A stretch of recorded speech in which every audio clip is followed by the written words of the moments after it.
இருதயம் சோர்ந்து போன நீங்க நிலைமையில இருக்கலாம். உங்க மனசுல ரொம்ப வேதனை பெருகி இருக்கலாம். சில இழப்புகள் நடந்ததுனால ரொம்ப கவலையோடு கூட நீங்க இருக்கலாம். வேலையில நஷ்டம், குடும்பத்துல ரொம்ப கஷ்டமா இருக்குது. பிள்ளைங்க வாழ்க்கையிலும் நன்மைகள் நடக்கலையே! இப்படிலாம் என் வாழ்க்கையில இவ்வளோ வேதனை நடக்குதே! அப்டின்ட்டு நீங்க நினைக்கலாம். ஆனா, அந்த வேதனையிலிருந்து கர்த்தர் உங்களை விடுதலை ஆக்குகிறவராய் இருக்கிறார். உங்க இருதயத்துல நீங்க சோர்ந்து போய் கவலையா இருக்கலாம். கவலைப்படாதீங்க.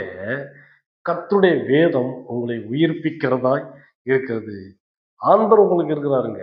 ஆண்டவருடைய வேதத்த வாசிங்க. பரிசுத்த வேதாகமத்தில் கர்த்தர் உங்களுக்கு என்ன கற்றுக் கொடுக்கிறாரோ, அதன்படி நீங்க செய்யுங்க.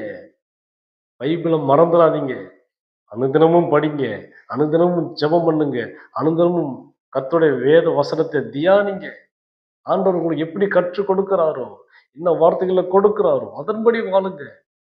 அப்ப உங்க வாழ்க்கையில, உங்க வேலை ஸ்தலத்துல, உங்க குடும்பத்துல, எல்லா இடத்துலயும் நீங்க சமாதானத்த பார்க்க முடியும்.